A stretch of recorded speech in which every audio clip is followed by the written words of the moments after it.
Thanks for tuning in and welcome back to the final battle report video in my Ash Wastes Campaign series. This is week 5 and the final game is upon us. Ben brought his Orlocks and D had his Goliath Bikers.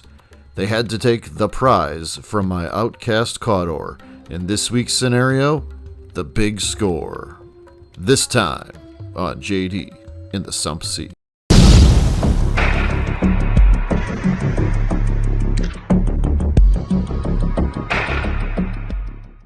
This week I chose the Red Light Expanse road section to fight over. I chose it for several reasons. Number one, it was a road section trade route, so whomever won this would have an additional trade route, which is key for certain triumphs for the campaign. Also, this particular road section and trade route is right between one of D's trade routes and one of Ben's trade routes. If either of them won this, they would have a connected trade route, and if I won this, then I would have denied both of them a connected trade route. The winner of this game would also have the most trade routes and most connected trade routes. The monetary rewards were decent as well. After picking the road section we would fight over, I rolled on the Wild Wastes column of the Waste Road Condition chart, rolling a 4. Our road conditions would be Crystal Maze. This is a hazardous condition that can cause gangers to go insane if they move more than 6 inches and fail an intelligence check after they activate. This is not a concern for gangers on a vehicle that moves, but it is a concern for drivers and anyone else. I then chose my 2 tactics cards I would use this game, and they were Lucky Score and the Ash is in My Blood. The Ash is in My Blood is a generic Ash Waste tactics card. It allows D3 of my gangers to ignore the effects of the battlefield surface, in this case the Crystal Maze effects. I rolled a 5, so I designated 3 of my vehicle's drivers to ignore the Crystal Maze. The second card I picked was Lucky Score. This is an Outcast Tactics card and it gives me an extra D6 times 10 credits after the battle. This would help me get some extra credits just in case I needed them to help with the triumphs after the game was over. The scenario was the Big Score, and both Ben and D were attacking my gang. The Big Score had me designate the most expensive vehicle as the objective, which the scenario calls the prize. I was the defender and I had the prize, which was a new vehicle I just bought for this game. It's a medium vehicle with nitro burners, giving it a +1 to its move characteristic, making its move 7 inches. I also bought it all-wheel steering, so it would have a +1 to handling checks, and I bought it a transport bed, allowing me to have some gangers ride in the back. If I could escape with the prize intact, I won. If either D or Ben destroyed the prize, then they would win. I deployed in the center of the table, they deployed on the trailing edge. Turn 1 begins with Ben moving one of his vehicles straight forward.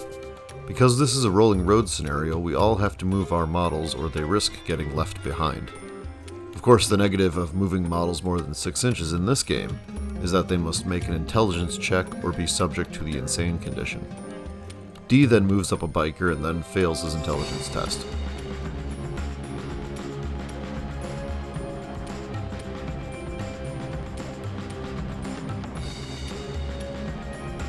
I then moved my biker Delilah and passed an intelligence check on an 8.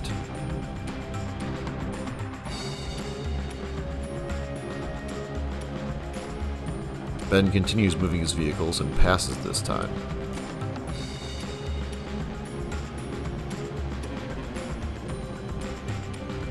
D continues moving and failing intelligence tests. I moved my newest vehicle, the Chunk Truck, which I designated as the prize. This was a 3D print my friend Mike made for me. This vehicle is one of 3 vehicles I chose to ignore road conditions with the Ash is in My Blood tactics card.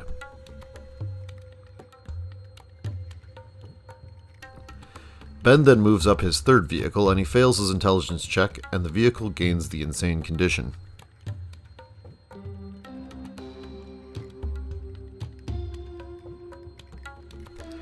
D moves his 2nd Mauler and this time passes the intelligence check. 8! Hey! I move the Tractor forward, trying to stay ahead of the other gangs. This is the 2nd vehicle I nominated with the Ashes in My Blood tactics card to ignore road conditions. It's at this point that my gang begins to take some heavy losses. Ben tosses a blasting charge in between my two vehicles. He hits both vehicles and all three passengers. Ezekiel Magborg is thrown when his vehicle wrecks and is laid face down as he suffers a serious injury. Both passengers in the pincushion vehicle are seriously wounded and knocked back. The vehicle itself becomes stationary and stalled from the blasting charge hit. D moves another biker and passes his intelligence check. The mutant champion, James the Great, being seriously wounded, takes the opportunity to slowly climb back into his vehicle. Another of D's bikers moves and gains the insane condition. So my vehicle right here is stationary and stalled, and so I'm going to actually do a freewheel basic action. I roll a d6, and on a 1 to 3 the vehicle moves forward, and on a 4 to 6 the vehicle moves backwards. I was trying to ram Ben's vehicle, but it was probably the wrong move here as it ended up moving forward only 2 inches. D moves another biker and passes his intelligence check. I was hoping the pincushion would escape any further harm this turn, but Ben had other plans.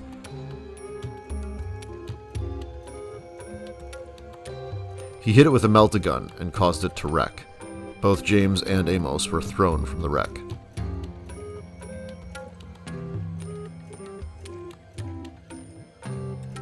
D moves his last biker, a juvie who has a terrible intelligence score, and fails the test. D has a lot of bikers going into turn 2 with the insane condition at this point.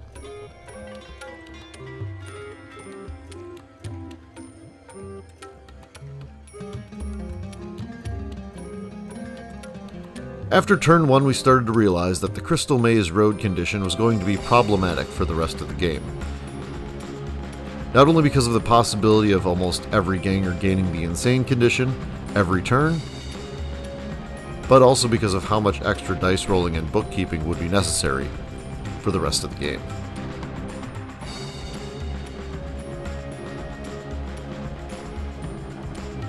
Turn 2 starts with me moving my tractor vehicle forward twice for a total of 14 inches.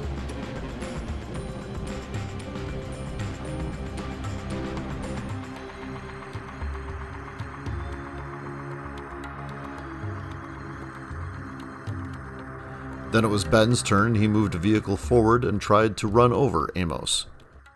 I had to roll an initiative check, and I failed. Ben rolled a serious and a flesh wound, and Amos was taken out of action.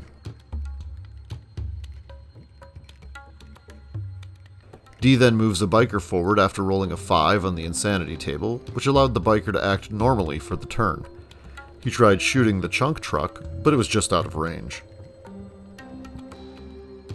Being spooked by the prospect of getting shot, I moved the chunk truck as far forward as I could, using a full throttle action to move 3 times its move characteristic. Ben tried to keep pace, moving one of his trucks forward as well.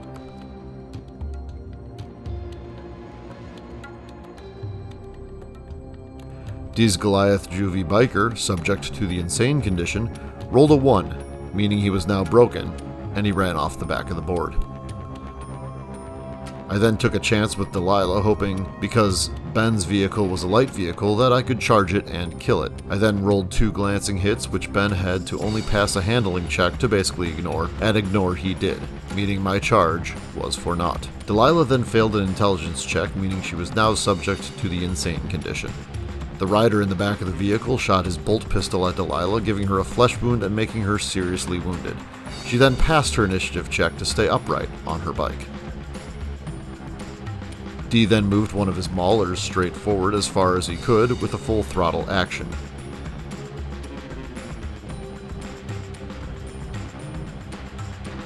I then moved the tractor ahead again.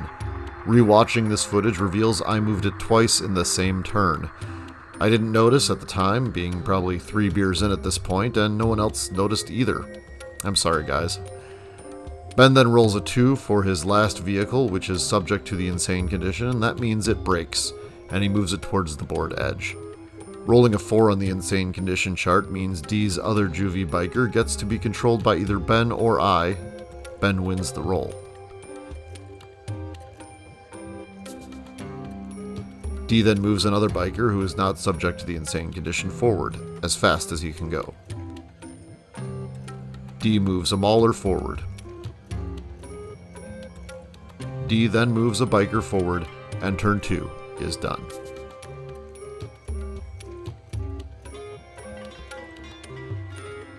There was a lot going on, and no one realized that I moved that vehicle twice. I'm not sure what happened there, but I usually use counters to mark who went and who didn't, and maybe because I had multiple models on the vehicle I got confused, and maybe because there was a lot of things going on during the game because of the insane condition. I'm not sure. Turn 3 begins with D moving a biker. Then Ben has another vehicle break and run due to the insane condition. I decide to make a full throttle move. Because of the small piece of terrain in my path, I would have to pass a handling check at a -1 to pivot the vehicle before moving 3 times my movement because of how the full throttle move works. If I pass the test, I win the game. If I don't, I have to hope that next turn I can win. I fail the test, and it lurches forward, now being stationary and stalled after failing a handling check. Ben then rolls over Delilah with his light vehicle, and Delilah gets crushed under its wheels and goes out of action.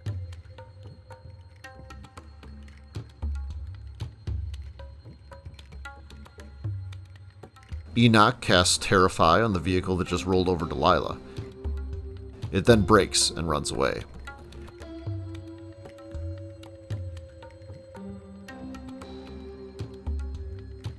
Oh, right, broken. 3-4 is... And he's gonna be...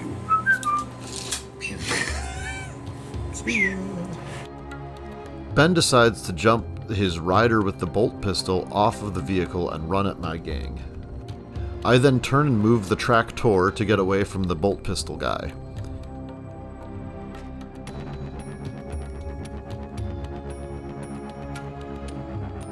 D's Mauler is subject to the insane condition, and this turn I get to control it. I ram it into one of D's bikers, who then simply moves out of the way. D moves up a different biker, just trying to keep up with my gang and the prize. Ben's other vehicle then gets controlled by me due to its insane condition table roll, and I move it towards the side edge of the board, trying to keep it out of the fight. D is still keeping his gang in this fight by moving one of his maulers into the center of the board.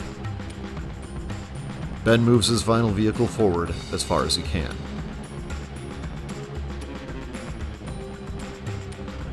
This is where we are at the end of turn 3.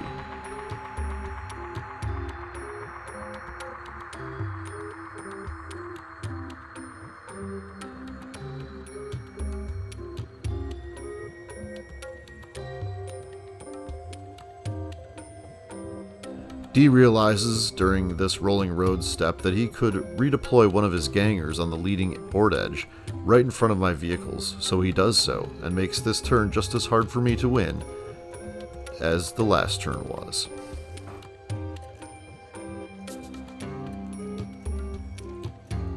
Yes! Charge. I got it!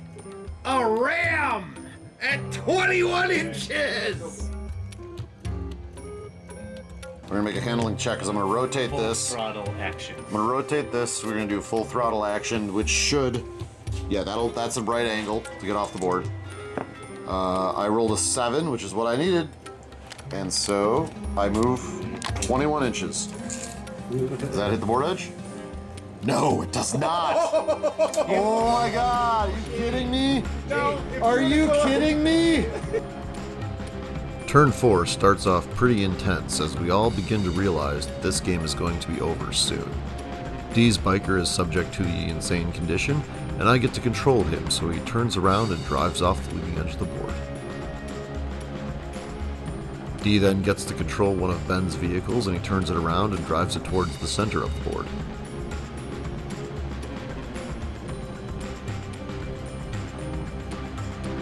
One of D's bikers then brakes and runs away.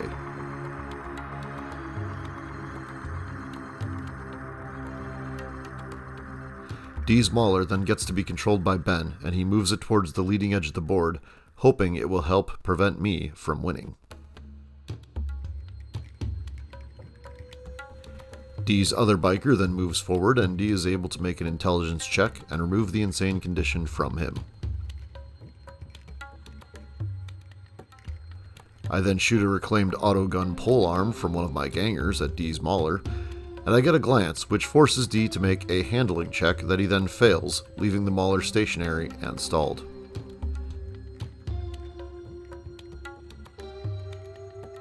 At the end of turn 4, we all realize I will probably win this scenario.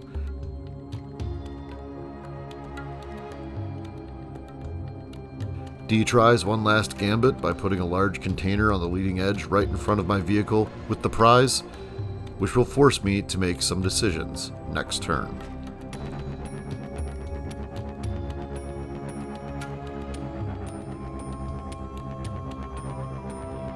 I end up winning priority, and I then attempt to win the game. I rotate the chunk truck, and I move it 7 inches. Then I move it 7 inches again, and it rolls off the board. Game over. And with that, we shake hands as is recommended in the previous rulebook, and we discuss the outcome. The Red Light Expanse road section is now controlled by my gang. The only triumphs I don't gain are most kills and most enemy vehicles wrecked.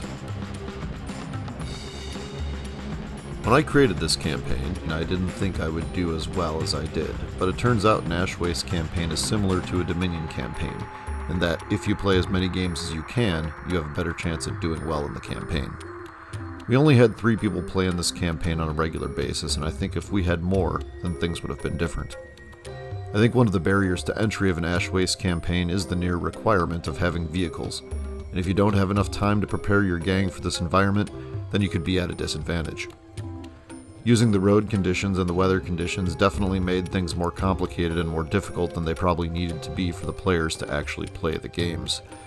The Ash Wastes Tactics cards are essential if you're using waste road conditions and weather conditions, because they allow you to partially ignore those variables if you want, which could give you a huge advantage in a game. I tried to pare back the amount of randomness by only having 4 types of weather conditions, including one that's basically just a visibility limiter.